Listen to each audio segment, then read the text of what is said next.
I feel like we have a bit of a conundrum happening here when it comes to specifically CPUs. The confusion is high and the shoehorning is real, if that's even a term to talk about. So today we're going to talk about CPU choices and how to kind of simplify it for you so that you can feel like you're getting the right CPU for your next build, but not feel like you're kind of forced into a certain route. For those looking for a high-end custom gaming experience, look no further than Falcon Northwest. Falcon Northwest has been building PCs made for gamers for over 30 years with a focus on a true high-end gaming experience. Custom cases available only through Falcon Northwest feature state-of-the-art testing and design to ensure that every component is performing at their best through thermal imaging and rigorous lab testing designed and overseen by the Falcon Northwest founder himself. With a complete lineup of systems ranging from small to large, every Falcon Northwest system includes a 3-year warranty policy and a year of 2-way overnight shipping coverage, providing the ultimate peace of mind. To see all that Falcon Northwest has to offer, follow the sponsored link in the description below. Okay, so CPU-wise, we've gotten ourselves into a position where I feel like we are shoehorned into a single train of thought. And that is the only CPUs that are worth talking about ever are the X3D CPUs. And not even that. Specifically, stupid packaging. Specifically, the X800 X3D CPU. So the 5800 X3D, the 7800 X3D, and the 9800 X3D. And whereas these are amazing CPUs, and the 3D V-Cache has shown what the future in terms of handling high-end graphics cards and high frame rates looks like, to be able to uncap or maybe unbottleneck your GPU. And for years, we've been bottlenecking GPUs with standard CPU formats and designs. And the X3D type of 3D V-Cache is what's really kind of broken through that glass ceiling to on the same sort of silicon quality that we're used to, because there's all this discussion now about whether or not we're sort of reaching the limits of what we can do with sand as a CPU. We found new and creative ways, or not we, I'm not smart enough to even talk about this stuff hardly, let alone design it, but to increase the performance through cache. The problem is, right now when you start building a new PC, you hear everyone talking about, like, especially the forums and the pages I belong to, they're just like, oh, if it's not a 9800 X3D, then it's complete shit. You just get shit on all day long if you don't have the specific cookie cutter build, right? Let's talk about some of the nuances of the CPUs that are available today. I think more people are building PCs right now than even I anticipated through the holiday season. Micro Center was like cleaned out. Amazon cleaned out, not just the CPUs, but GPUs, cases, like so many parts actually went unavailable for a bit. And that shows me that a lot of people are building new computers right now, which is what I kind of expected for the beginning of 2025, whether they're preparing for 50 series or 9070 XT or whatever they're 9070 XT. I think they're building new systems to prepare for that. But there's a lot of confusion when it comes to picking the right CPU. So we'll talk about Core Ultra, we'll talk about 14th gen, we'll talk about the standard AM5 CPUs and the X3Ds, especially since now the 9900 X3D and 9950 X3D CPUs have been sort of talked about. Not heavily, but sort of talked about at the AMD keynote. It's only going to get that much more confusing for new buyers. So all CPUs today are now using either a chiplet design or a tile design. And what that means is no longer do you have just a strip of cores and one core type with a cache element and a memory controller, and that's it. Like now, everything is built with scalability.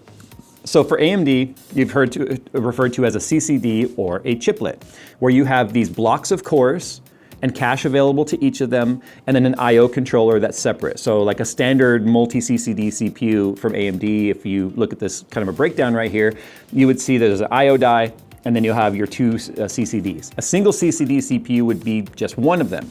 Or you go up to Threadripper and you can have a whole bunch of them. But the idea is you can just build the substrate larger and just throw more CCDs on for more cores.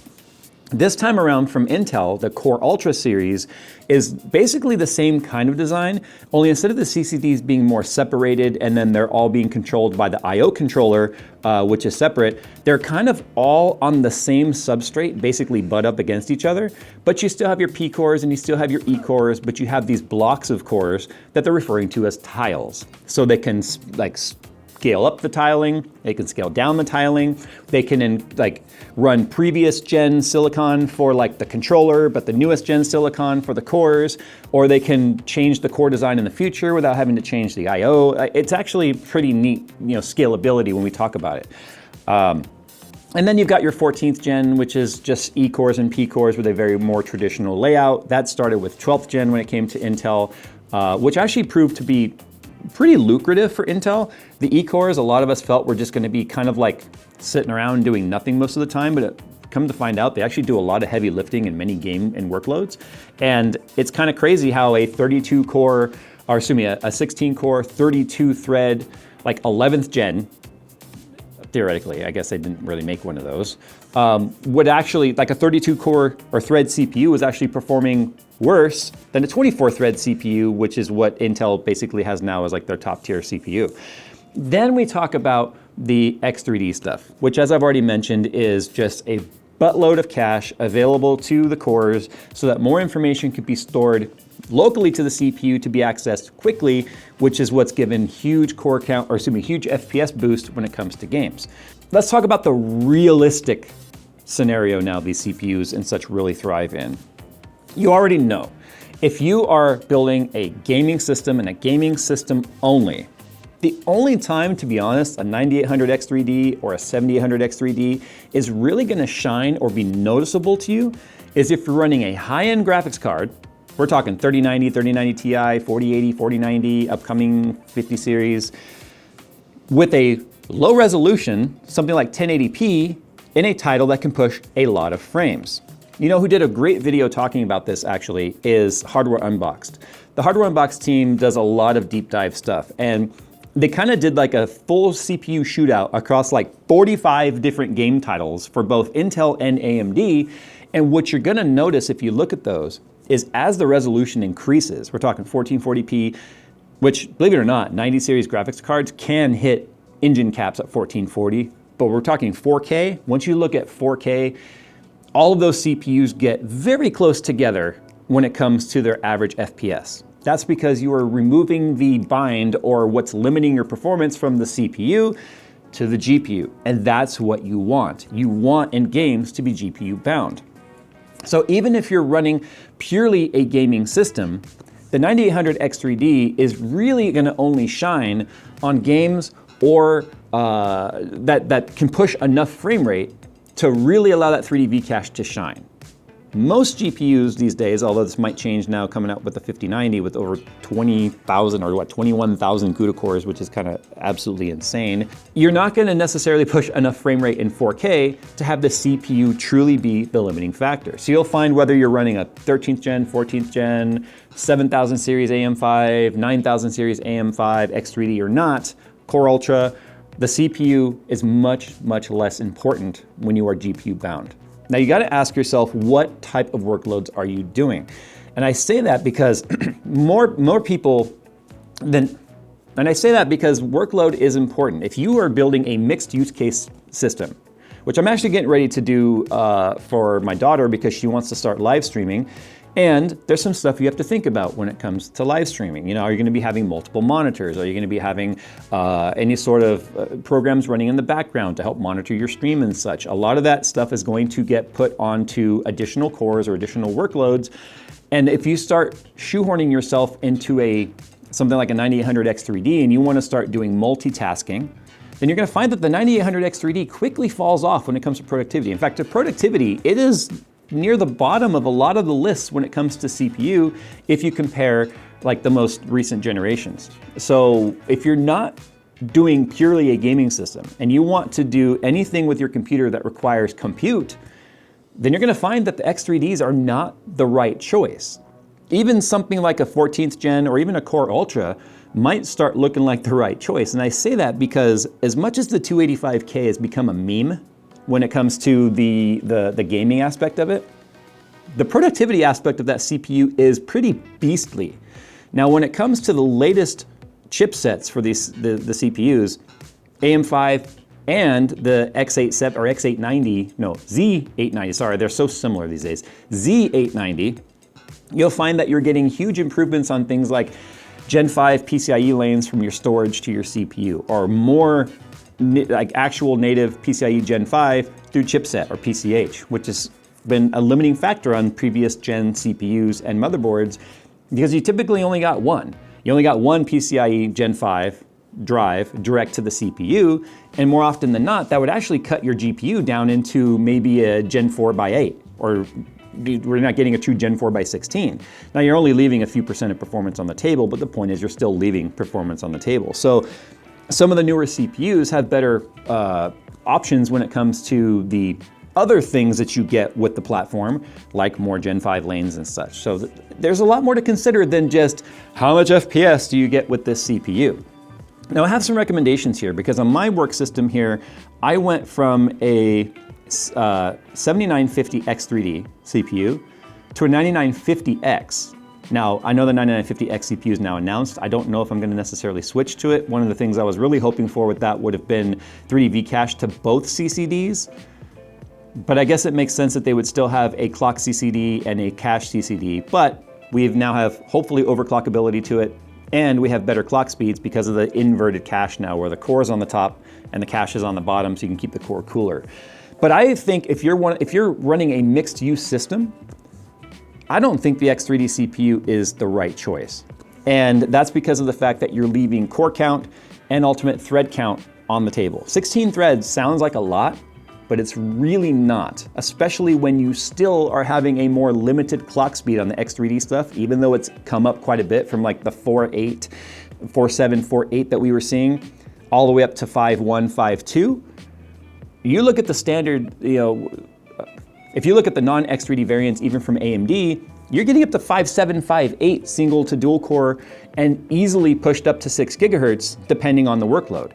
You're leaving a lot of frequency on the table still. And not only that, you're leaving thread count on the table. So if you're doing anything that uses any sort of thread count or multi-threading or multitasking, then thread count is going to be king in that scenario. So I would say it would even be beneficial to not go with the 9800X3D and go with like a 9900X or even a 950X. That way you can get like double the CPU thread count.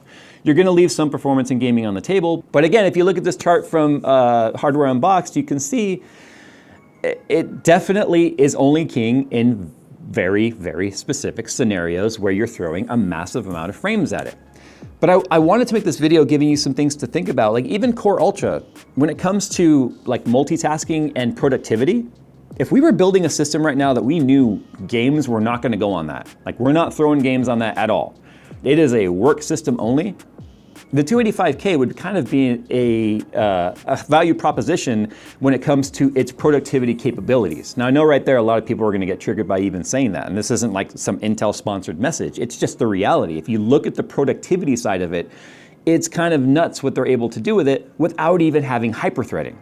So that gives me some hope for the future for Intel, especially since the launch of the Core Ultra series.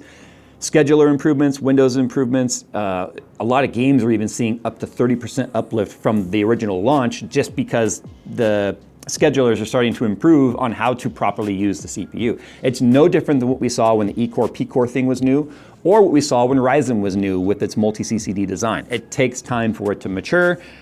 This is their first generation of an entirely new design, so it makes sense that the potential gamer adoption rate might look low. But if you remember on launch day, if you tried to find one, they actually were out of stock everywhere. So people are clearly buying them.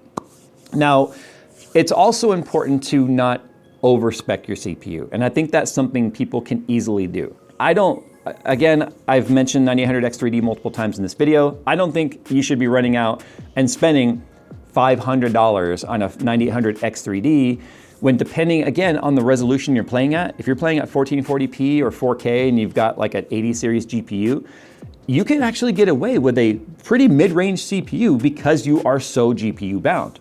So it makes sense to save some money on the CPU, maybe shop more in a $300 price point. Like right now I'm doing a build, we're actually gonna be using a 14700K in there because the price of the 14th gen has dropped a lot, not just because of the trust issues. That's obviously the other elephant in the room here, is talking about trust when it comes to the 14th gen stuff. If you can buy it new and the motherboard is updated on its BIOS, I still have full confidence in the CPU. In fact, at home I'm running a 14900K that I still haven't updated the BIOS on. I have not updated the BIOS How's on that that. not popped yet? Because I tuned it from day one myself. Oh, yeah. I put voltage limits in there myself on day one. But I haven't changed it at all because it's stable and working and the temps are good and the voltages don't spike and I'm comfortable with that. But again, I would necessarily not recommend running out and buying a used one that you can't account for whether or not the updates were done in time. You could be buying something that has already degraded. So that's why if you can get it new, I would trust a 14th gen if I could buy it new today, like from a retailer. I don't mean new in a box from someone on Craigslist. I mean from a retailer that you trust and have a recourse if something were to be wonky with it. But just make sure you update any BIOS on any board you get from day one. Make sure that the BIOS are new enough so that they are not dealing with any of the power limit problems from the past. But as I started to say, the pricing on 14th gen has dropped significantly. In fact, you can get a 14.7 right now at Micro Center for $300. Okay, so I just looked up the pricing. I was off a little bit. It's $319 for the CPU and $549.99 with a motherboard and 32 gigs of DDR5, 6,000 megahertz RAM.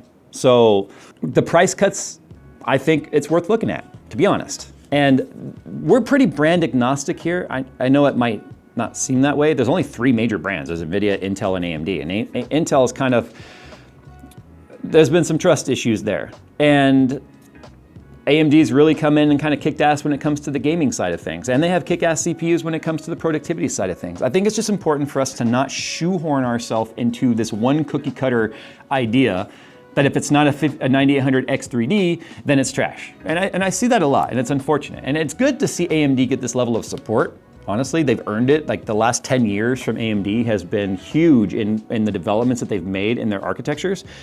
But there are options out there, both within AMD, outside of AMD, within Intel, outside of Intel, depending entirely on your use case. The 285K at what, nearly $600, it's a hard sell unless, I guess, unless you need that much productivity. At that point, you might even be looking at Threadripper or something like that. When it comes to games though, don't feel like an X3D CPU is the only option to you, especially with how hard they are to keep in stock right now. And this kind of, I don't want to say scalping, but it kind of is. The supply and demand pricing of it right now is, it's just not worth anything more above its $479 MSRP. And even then, at $479, that's not a cheap CPU by any means. So I just wanted to put this out there so that if you're confused about CPUs, just don't feel like you're stuck into one.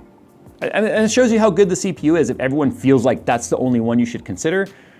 But if you're gonna do anything on your computer outside of gaming, then I don't think it's the right CPU. And even then, if you're gaming at 4K, it really doesn't matter that much. All right, guys, sound off down below what CPUs you're using and what's your best advice to someone right now that is just looking at all these CPU options and is just completely confused because previous gens are still available, current gen is available, you got Intel, you got AMD, and they have so many of their own nuances. I think right now buying CPUs can be very overwhelming, even for experienced builders, because we've never had this much choice at one time. It's crazy, in a good way, but also a bad way. So sign off down below your best advice. Thanks for watching, guys, and get ready for some whirlwind of GPU coverage, as you guys can imagine. We'll see you in the next one.